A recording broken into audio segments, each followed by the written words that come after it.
ഇത്തവണ ഞാൻ ഔട്ടാക്കിയില്ലെങ്കിൽ എന്റെ പേര് മാറ്റിക്കോട നീ. അജയ് ആ വരുന്നാച്ചാ.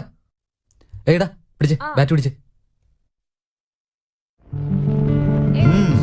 താങ്ക്സ് അച്ഛാ. എന്നോടൊന്നും പറയണ്ടെന്നല്ലേ പറഞ്ഞോ. അക്കാര്യം എങ്ങനെ പറഞ്ഞു തുടങ്ങണ്ടെന്ന് എനിക്കറിയില്ല അച്ഛാ. ഞാൻ പറയട്ടെ, നീ ഒരു പെണ്ണിനെ സ്നേഹിക്കുന്നു. ശരിയാ അച്ഛാ. ആ പെണ്ണിനെ തന്നെ കല്യാണം കഴിക്കണമെന്ന് ആഗ്രഹിക്കുന്നു. വീണ്ടും കറക്റ്റ് ആണല്ലോ. നീ പ്രേമിക്കുന്ന ആ പെണ്ണിന്റെ പേര് അഞ്ജലി, റൈറ്റ്? അച്ഛനെ സമ്മതിച്ചു തന്നിരിക്കുന്നു.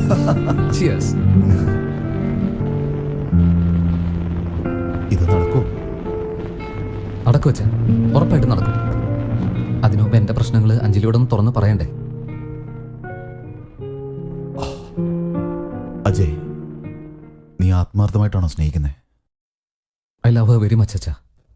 അച്ഛാ, അവളുടെ ശരിക്കുള്ള ക്യാരക്ടർ എന്താണെന്ന് എനിക്ക് മനസ്സിലായിട്ടുണ്ട്. അതുപോലെ എന്റെ സത്യാവസ്ഥ അവൾക്കൊന്ന് മനസ്സിലാക്കി കൊടുക്കണ്ടേ. ഓക്കെ, ഇത് സംബന്ധിച്ച് ഞാനും അമ്മയും അഞ്ജലി കണ്ട് സംസാരിച്ചോളാം. ഇല്ല അച്ഛാ, അതെന്റെ കാര്യമല്ലേ. ഞാൻ തന്നെ അവളോട് നേരിട്ട് സംസാരിച്ചോളാം.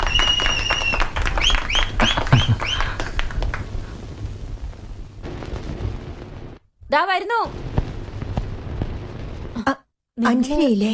അഞ്ജലി അവള് മേളിലുണ്ട്. Thank U.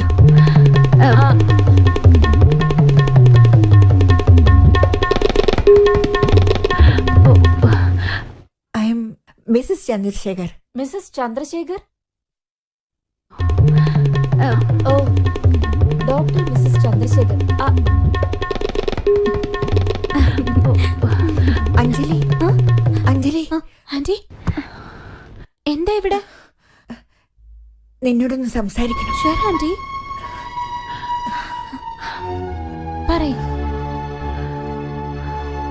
ആന്റി, എന്തു പറ്റി? അജയ് നിന്നെ കാണാൻ വരുന്നുണ്ട്. അവന്റെ ഹെൽത്തിനെ പറ്റി പറയാൻ വേണ്ടിട്ടാ.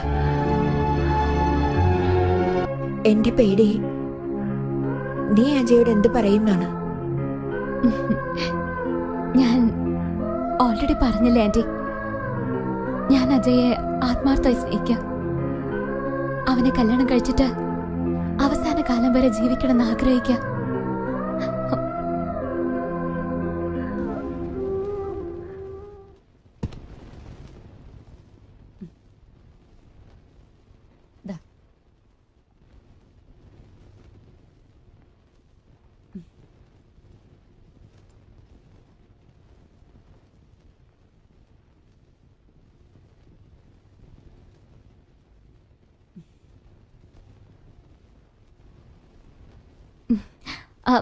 അമ്മ, ഞാൻ ട്രൈ കൊണ്ടുവന്നോളാം.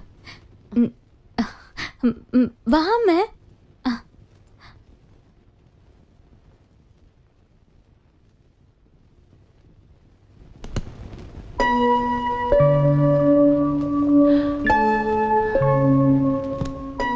നിനക്ക് ഒരു രോഗവും ഇല്ലെന്ന് അജയ് അറിഞ്ഞാൽ എന്താവും കാര്യം? ആന്റി, ഞാൻ അജയോട് എല്ലാ സത്യങ്ങളും പറയാൻ പോവാ. അതിനുശേഷം എന്ത് നടക്കുന്നോ അതെന്റെ വിധിയാ. അത് ഞാൻ സ്വീകരിക്കും. അവന്റെ നല്ല മനസ്സിനെ ഇനിയും വേദനിപ്പിക്കാൻ എനിക്ക് കഴിയില്ല. നീ അജയനെ സ്നേഹിക്കുന്നു എന്നല്ലേ പറഞ്ഞത്? അതെ, ജീവന് തുല്യം. അതോർത്തിട്ടാ എനിക്ക് പേടി. നീ ഏതൊരു പന്തയത്തിൽ ജയിക്കാൻ വേണ്ടിയല്ലേ നിനക്ക് ഈ അസുഖം ഉണ്ടെന്ന് അവനോട് പറഞ്ഞത്. അത് പിന്നെ സ്നേഹമായിട്ട് മാറി.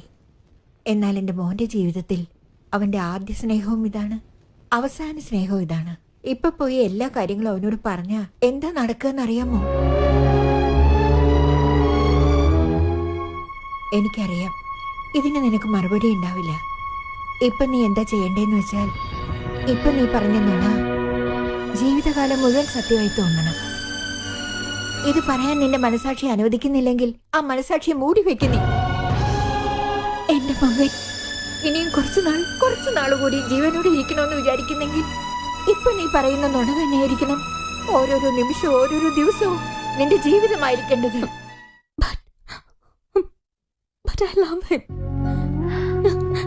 ഞാനെങ്ങനെ അവനോട് നുണ പറയാ? അജയനെ ഞാൻ ഒരുപാട് പ്രണയിക്കുന്നുണ്ട്. നോക്ക്, അവൻ നിന്നെ സ്നേഹിക്കുന്നു എന്നുള്ള കാര്യം നിനക്ക് അറിഞ്ഞൂടെ? ഓഫ് കോഴ്സ്, അജയ് എന്നെ പ്രണയിക്കുന്നുണ്ട്. എനിക്ക് ഉറപ്പായിട്ടും അറിയാം. അതാണ് പ്രശ്നം. ആ പ്രശ്നം എന്താന്ന് വെച്ചാ, നീ അസുഖക്കാരിയാണെന്ന് നീ തന്നെ ഒരു മുഖം മൂടി ഇട്ടിട്ടുണ്ടല്ലോ. അതിനെയാണ് അവൻ സ്നേഹിക്കുന്നത്. അവസാനം വരയ്ക്കും ആ മുഖം മൂടി നിനക്ക് മാറ്റാനാവില്ല. ഒരിക്കലും അതിനെ സമ്മതിക്കില്ല. ഇപ്പൊ എനിക്ക് പ്രധാനം അജയ്, അവന്റെ വിശ്വാസം, അവന്റെ സന്തോഷം. അതിനു വേണ്ടി നിന്നെ പറ്റിയുള്ള എത്ര നുണ വേണമെങ്കിലും ഞാൻ പറയൂ അഞ്ജലി. എന്റെ മോനെ നീ കല്യാണം കഴിച്ചിട്ട് അണയാൻ പോകുന്ന വിളക്കിൽ നിന്ന് ഒരു തിരിയെങ്കിലും എടുത്തിട്ട് എന്റെ വംശത്തിനൊരു വിളക്ക് വെക്കണം.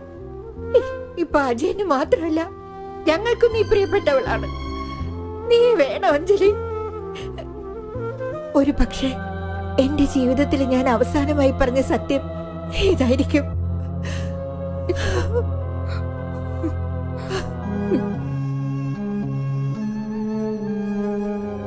നീ ഒരു അസുഖക്കാരിയാണെന്ന് മുഖംമൂടി നേരത്തെ ഇട്ടിരുന്നില്ലേ? അതിനെയാണ് അവൻ സ്നേഹിക്കുന്നത്. അവസാനം വരെയും ആ മുഖംമൂടി നീ അഴിക്കാനേ പാടില്ല. അത് ഞാൻ ഒരു കാലം അനുവദിക്കുകയില്ല.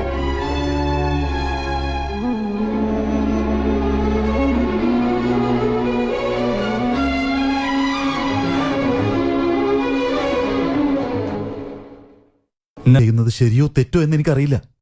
നമ്മൾ ചെയ്യുന്നത് ശരി തന്നെയാണ്. പയ്യന്റെ വീട്ടുകാരാണ് പെണ്ണിന്റെ വീട്ടിൽ പോയി സംസാരിക്കേണ്ടത്. ഞാൻ അതിനെപ്പറ്റിയല്ല പറയുന്നത്. നമ്മുടെ മോന്റെ സന്തോഷത്തിനു വേണ്ടി ഒരു പാവ പെണ്ണിന്റെ ജീവിതം വെച്ച് കളിക്കുന്നത് ശരിയാണോ? എന്താ ഈ പറയുന്നേ? അജയനെ ജീവനെ പോലെ സ്നേഹിക്കുന്നുവെന്ന് ആ പെണ്ണ് തന്നെ എന്നോട് പറഞ്ഞേ. അവന് വേണ്ടി അവൾ എന്ത് വേണമെങ്കിലും ചെയ്യുമെന്നേ. അവള് ചെറിയ കുട്ടിയാ.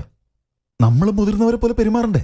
അതുകൊണ്ടാ പറയുന്നേ, ഈ കല്യാണത്തെ നമ്മൾ മുന്നിൽ നിന്ന് നടത്തണമെന്ന്. ഈ കല്യാണത്തിന് അഞ്ജലിയുടെ അച്ഛനമ്മയും സമ്മതിക്കില്ല. എന്താ ഇങ്ങനെ ഒരു ബന്ധുവുമായി നമ്മൾ അങ്ങോട്ട് ചെന്നാ അവര് നമ്മൾ അപമാനിക്കും. നാണക്കെടുത്തിക്കോട്ടെ, അതിനെന്താ? അന്ന് ഒരു ദിവസത്തെ കാര്യമല്ലേ, അജയ്ക്ക് വേണ്ടി നമ്മൾ അതെങ്കിലും ചെയ്യണ്ടേ? അജയ്ക്ക് വേണ്ടി ഞാൻ എന്ത് ചെയ്യാനും തയ്യാറാ. പക്ഷെ അഞ്ജലി പാവം. പ്ലീസ് പ്ലീസ് വന്നാട്ടെ, പറയാം. ഇരിക്കൂടെ? നമ്മുടെ മോൻ ജീവിച്ചിരിക്കുന്നിടത്തോളം കാലം സന്തോഷമായിരിക്കാൻ നമ്മൾ എന്ത് വേണമെങ്കിലും ചെയ്യാൻ തയ്യാറായിരിക്കണ്ടേ? ഒന്നാലോചിച്ച് നോക്കേ. അജയന്റെ മോൻ നമ്മുടെ പേരക്കുട്ടിയല്ലേ?